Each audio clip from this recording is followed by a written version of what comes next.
जय श्री कृष्ण। हम लोग सुदामा प्रसंग सुन रहे हैं। भगवान जब देखे कि सुदामा जी कुछ लज्जावश हैं और जो 4 मुट्ठी चिवड़ा जो उन्हें मिला था वो दे नहीं रहे हैं, संकोच से सुदामा जी मुंह नीचे कर लिए हैं। इन सब बातों को भगवान ने समझ लिया, उस भाव को जान गए। उन्होंने ब्राह्मण के आने का कारण, उनके हृदय की बात जान ली। अब वे विचार करने लगे कि एक तो यह मेरा प्यारा सखा है, दूसरे इसने पहले कभी लक्ष्मी की कामना से मेरा भजन नहीं किया है। इस समय यह अपनी पतिव्रता पत्नी को प्रसन्न करने के लिए उसी के आग्रह से यहाँ आया है। अब मैं इसे ऐसी संपत्ति दूंगा जो देवताओं के लिए भी अत्यंत दुर्लभ है। देखो, भाव के भूखे हैं भगवान। कल भी हम लोग भजन गाए थे। भगवान भाव समझ जाते हैं। कोई जब प्रेम से बुलावे यो रुक ना पावे, यो रुक ना पावे, यो दौड़ो दौड़ो उस पल आवे। भाव को भूखो है मेरो श्याम, भाव को भूखो है मेरो श्याम। भाव से रीझे हैं मेरे श्याम, भाव से रीझे हैं मेरे श्याम।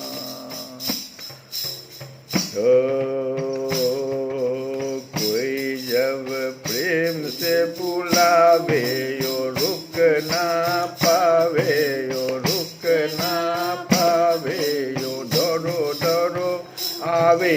भाव को भूखो है भगवान, भाव को भूखो है भगवान। विदुर के घर में आयो, विदुर के घर में है आयो। विदुरानी को मन हर्षायो। कल हम लोग कहे थे, कथा में गाए थे कि भगवान कह रहे सुदामा जी को कि देखो मेरा भक्त अगर कुछ भी पत्रम पुष्पम फलम तोयम, कुछ भी अगर बहुत ही श्रद्धा के साथ अर्पित करता है तो मैं ग्रहण करता हूँ, लेकिन अभक्त नाना प्रकार के सामग्रियों से भी मुझे चाहता है कि ये ले ले, तो मैं नहीं देता। दुर्योधन का उदाहरण था कि विदुर के घर आए, जबकि दुर्योधन ने बहुत सारा भोज्य सामग्री बनवाया था भगवान के लिए। तो विदुर के घर है आयो, विदुर के घर में आयो। विदुरानी को मन हर्षायो, विदुरानी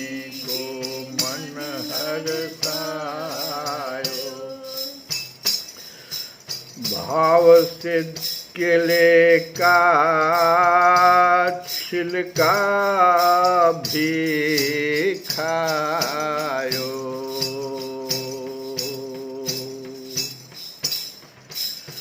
दुर्योधन के में भी त्यागे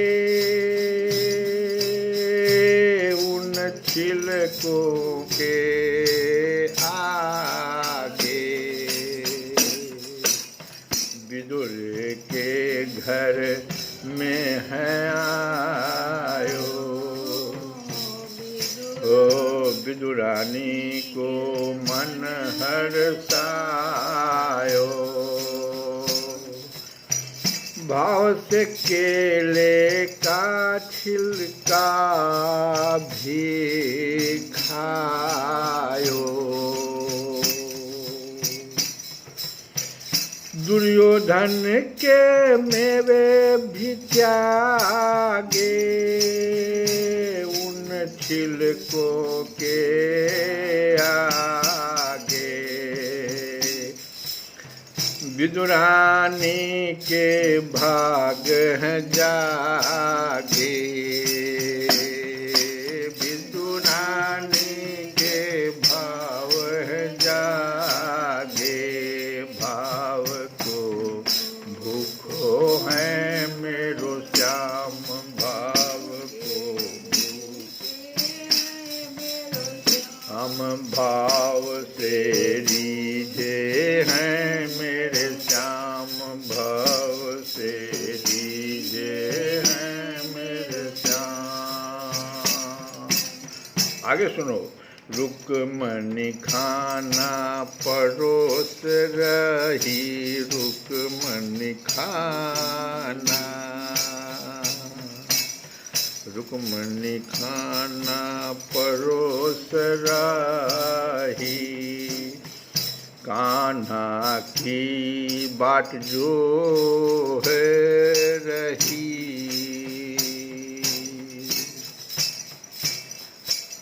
ओ दौड़ो दौड़ो आयो यो कर्मा बाई के पास। भगवान तो दौड़ गए कर्मा बाई के पास, सूखी रोटी थी वहाँ। रुक्मिणी खाना परोस रही। कान्हा की बाट जो है रही। और भगवान दौड़ो दौड़ो आयो यों कर्मा बाई के पास। बाजरे को खिचड़ी खा के अकर्मा बाई के साग सुख होकर सांवरो यो नाचे। भाव को भूखो है मेरो श्याम, भाव को भूखो है भाव को भूखो है। अब सुदामा जी की बारी। संत सुदामा घर आयो, संत सुदामा घर आयो। रे पोटली ने यूं छुपाए रहियो, पोटली छुपाते सुदामा जी। पोटली ने यूं छुपाए रहियो। छीन के चावल छीन के चूड़ा श्याम खाए रहियो। श्याम कवे भाव से रिझायो। श्याम गुण गाले चुटकी में श्याम ने पाले। भाव के भूखो हैं मेरो श्याम, भाव को है मेरो श्याम। तो भगवान तो भाव के भूखे।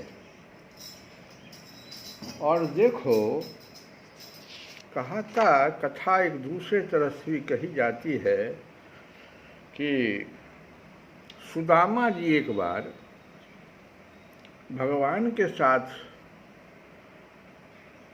लकड़ी लाने गए थे बचपन में, और गुरु पत्नी संदीपनी मुनि जो गुरु थे, उनकी पत्नी ने भुना हुआ चना दिया था पोटली में बांध के, तो सुदामा जी अकेले खा गए, जिसके चलते उनको दरिद्र होने का श्राप मिला। लेकिन ऐसी बात नहीं थी, यह गलत कथा है। कहीं इस सुखसुधा सागर में इस कथा को नहीं लिखा गया है। सुखदेव जी कहीं इसका वर्णन नहीं कर रहे। ये पता नहीं कहाँ से आया। वास्तव में जो कथा है वो ऐसे है कि एक बार गुरु पत्नी जी ने सुदामा से कहा कि बेटा लकड़ी ले आओ। तो सुदामा जी अकेले पसंद नहीं करते थे कहीं जाना, तो कहे माता जी अगर एक आज्ञा हो तो एक साथी को साथ में ले ले। तो बुझ गई माँ जो तुम तो कृष्ण के बिना जाओगे नहीं। और सुदामा जी कितने बड़े वैरागी टाइप के थे, तो भगवान कृष्ण स्वयं कह रहे हैं, अभी भी कह रहे हैं। और जिस समय में सुदामा जी अभी आए हैं द्वारिका में, 70 साल बीत गया था। बहुत पुरानी कथा थी वो, बचपन की कथा। तो क्या सुदामा जी का वैराग्य भाव भगवान नहीं जानते थे? सुदामा जी इतने अगर ओछे बुद्धि के होते जो चुरा के उनका चना खा जाते, तो भगवान ने क्यों कहा कि आप तो सब दिन से बहुत वैरागी है?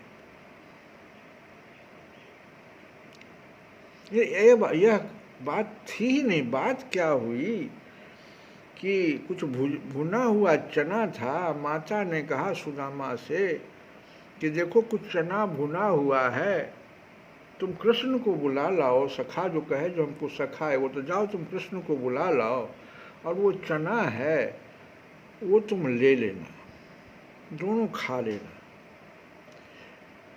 जब वो सुदामा जी गए कृष्ण को बुलाने, इसी बीच में दुर्वासा जी आ गए। और दुर्वासा जी ने भी माता कह करके ही पुकारा गुरु पत्नी को, क्योंकि वो गुरु थे संदीपनी। तो कहा माता जी मुझे भूख बहुत लगी है, कुछ हो घर में तो मुझे दो। अब माता जी सोची क्या कि चना तो थोड़ा ही है, घर में इतना ही है, हम उसको कह दिए हैं सुदामा को, मेरे पास है नहीं इसके अलावे, और इनको दे देंगे तो उसको हम क्या देंगे? जंगल से लकड़ी लाने जाएगा, भूखा रह जाएगा लड़का मेरा बच्चा। इनको हम कह देते हैं कि मेरे घर में अभी कुछ नहीं है, आप कहीं दूसरे जगह से मांग लीजिए, और वो भुना हुआ चना हम जो है सुदामा के लिए रख लेंगे। ऐसा माता जी सोच के दुर्वासा जी से कह दी। दुर्वासा जी कहा जैसी माँ आपकी इच्छा, और चल दिए। लेकिन दुर्वासा जी तो भोले बाबा के अवतार थे। वो थोड़ा सा ध्यानस्थ हुए तो देखे कि माता जी के पास तो भुना हुआ चना है, फिर मुझे क्यों नहीं दिया? हम भी तो उनके पुत्र हैं, पुत्र भाव से ही गए थे। वो ठीक है, सोचे कि मेरा लड़का भूखा रहता, हमको माता जी लड़का नहीं मानती है क्या? बस लौट के चले आए। तो कहे माता जी मुझे तुम अपना पुत्र नहीं मानते हो क्या? तुम्हारे पास तो भुना हुआ चना था। और ये जो संवाद चल रहा था, इसी बीच में सुदामा जी कृष्ण भगवान को बुला करके तब तक आ भी लौट भी गए थे, सुन रहे थे संवाद को। जाओ अब ये चना जिसको भी तुम दोगे वो दरिद्र हो जाएगा। दुर्वासा जी तो श्राप देने में, क्रोधित होने में तुरंत माहिर थे।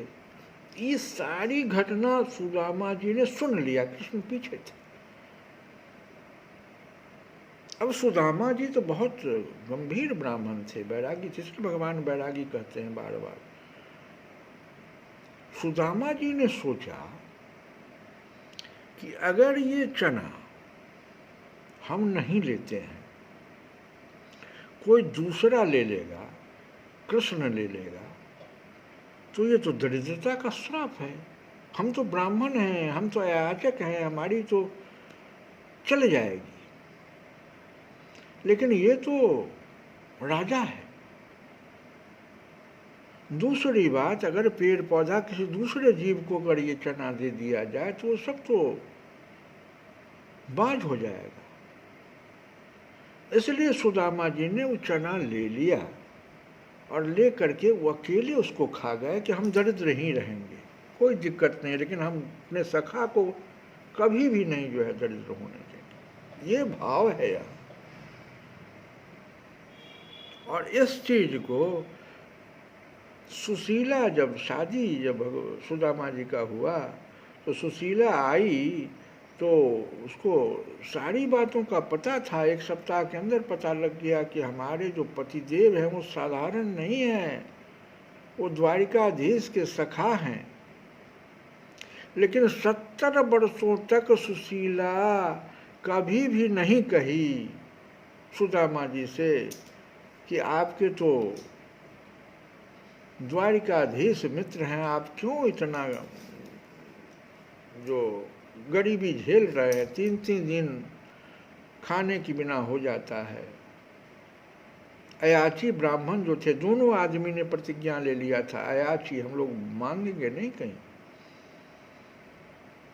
जो कुछ मिलेगा शिक्षा दीक्षा से बस उसी से हम लोग ग्रहण करेंगे भोजन। लेकिन जब भगवान कि उधर भगवान का भाव देखो जगा, 70 वर्ष के बाद भगवान का भी भाव जगा। और सुशीला को यह भी मालूम हो गया था कि हमारे पति ने किस प्रकार से चना खा लिया था, भगवान को, कृष्ण को, सखा को बचाने के लिए। वो 70 वर्ष तक झेलती रही। लेकिन जब भगवान का भाव जगा कि अब ये दुर्वासा का श्राप हम नहीं रहने देंगे, मेरा जब भी उनके सामने थाली आता उनको सखा का याद आ जाता कि मेरे लिए वो कितना बड़ा त्याग किया था, अब हम नहीं, इसको हाथ उठा दिया भगवान ने। तो सुशीला को एक भाव आया कि क्यों नहीं हम अपने पति से यह आग्रह करें, सब भगवान का खेला था, माया था, क्यों नहीं हम पति से कहें कि आपके तो द्वारिकाधीश मित्र हैं, आप क्यों नहीं चले जाते उनके पास, वो सब समझ जाएंगे, आप सिर्फ जाइए। इसलिए बार बार वहाँ पीछे आया है कि बार बार सुशीला ने अपने पति से कहा, वो मान ही नहीं रहे थे पतिदेव इस बात को, क्योंकि याचना करना जानते थे कि याचना करना मृतवत व्यवहार है, किसी के आगे याचना करना मृतवत व्यवहार माना जाता है, मृतवत वृत्ति माना जाता है। जब सुशीला ने थोड़ा दबाव बनाया क्योंकि भगवान से मुलाकात हो जाएगा ऐसा भाव बनाया, तो सुदामा जी ने एक परीक्षा ले लिया कि भाई तुम्हारे घर में कुछ देने के लिए है। 3 दिन से घर में कुछ भी खाने का वस्तु नहीं था, लेकिन इसके बावजूद भी सुदामा जी जानते थे, इसके बाद भी सुशीला अयाचक थी, यह भी वो जानते थे, लेकिन एक शर्त लगा दिया कि तुम्हारे घर में कुछ है। और सुशीला उस दिन नियम तोड़ दी, कही हम आज भगवान के लिए हम याचना करेंगे। और 4 घर जाना पड़ा, ऐसा याचना कि एक घर में 1 मुट्ठी चूड़ा भी उल्टा हाथ से ऐसे थोड़ा सा चूड़ा आता था, मुटली भी नहीं बंधे, 4 घर में जाना पड़ा उनको, 4 ब्राह्मणों के, और 4 मुट्ठी चूड़ा ला करके, और फिर कपड़े नहीं थे तो फाड़ के अपना वस्त्र जो था उससे और उसमें बांध के दिया था। भाव के भूखे हैं भगवान, इतनी बातें भगवान तो देख ली। भगवान ने सुदामा के उस भाव को भी देख लिए थे कि ये मेरे लिए सारा विष पी लिया ये दुर्वासा का। और आज जो है सुशीला किस प्रकार से भिक्षाटन करके लाई है मेरे लिए, यह भी भगवान ने देख लिया, इसलिए छीन लिए। और सुशीला जाने, देखो पत्नी कैसी होनी चाहिए। तो जब वो कह रही है अपने पति देव से, 3 दिन से भूखी है, लेकिन कह रही है कि हे भगवन, हे स्वामी, हे मेरे नाथ। आज की महिला जरा सोचे, 3 दिन से 70 वर्षों से तक झेल रही है, उसके बाद 3 दिन से घर में कुछ नहीं है, और तब भी पति से कितना भाव सुंदर है। तो कहते हैं कि आपत काल परिखी हैं ही चारी, आपत काल परिखी है चारी, धीरज धर्म मित्र अरुणारी, धीरज धर्म मित्र अरुणारी। स्त्री की परीक्षा आपतकाल में होती है कि आपतकाल में भी वो अपने पति को भगवान शब्द से, नाथ शब्द से, स्वामी शब्द कह करके और भेज रही है बार बार। और भगवान इन सारे भावों को समझ गए, और समझ गए तो भगवान श्री कृष्ण ने ऐसा विचार करके और सोच लिया। उसी समय में भगवान जो है इस समय अपनी पत्नी, पतिव्रता पत्नी को प्रसन्न करने के लिए उसी के आग्रह से ये आए हैं यहाँ। अब मैं इसे ऐसी संपत्ति दूंगा जो देवताओं के लिए भी अत्यंत दुर्लभ है। भगवान श्री कृष्ण ने ऐसा विचार करके उनके वस्त्र में से चिथड़े की एक पोटली में बंधा हुआ चिवड़ा, यह क्या है, यह क्या है, ऐसा कहकर स्वयं ही छीन लिया और बड़े आदर से कहने लगे, प्यारे मित्र, यह तो तुम मेरे लिए अत्यंत प्रिय भेंट ले आए हो। ये चिवड़े न केवल मुझे बल्कि सारे संसार को तृप्त करने के लिए पर्याप्त है। ये चिवड़ा साधारण नहीं है, मात्रा इसका साधारण नहीं है, यह तो सारे संसार को तृप्त करने के लिए पर्याप्त है। ऐसा कहकर वे उसमें से एक मुट्ठी चिवड़ा खा गए और दूसरी मुट्ठी ज्यों ही भरी त्यों ही रुक्मिणी के रूप में स्वयं भगवती लक्ष्मी जी ने भगवान श्री कृष्ण का हाथ पकड़ लिया, क्योंकि वे तो एकमात्र भगवान के परायण हैं, उन्हें छोड़कर और कहीं जा नहीं सकती। रुक्मिणी जी ने कहा कि विश्वात्मन, बस बस मनुष्य को इस लोक में तथा मरने के बाद परलोक में भी समस्त संपत्तियों की समृद्धि प्राप्त करने के लिए या एक मुट्ठी चिवड़ा ही बहुत है। क्योंकि आपके लिए इतना ही प्रसन्नता का हेतु बन जाता है। एक मुट्ठी चिवड़ा से जो प्रसन्नता आपकी बनी, वह तो इस लोक मनुष्य के लिए इस लोक में था, मरने के बाद परलोक में भी समस्त संपत्तियों की समृद्धि प्राप्त करने के लिए पर्याप्त है। और यहीं पर सुखदेव जी कहते हैं, परीक्षित, ब्राह्मण देवता उस रात को भगवान श्री कृष्ण के महल में ही रहे। अब देखो, यहाँ पर एक सूत्र आया, सूत्र समझना चाहिए। हम लोग कथा को यहीं विराम देंगे। सूत्र को समझ करके, सूत्र क्या हुआ कि जो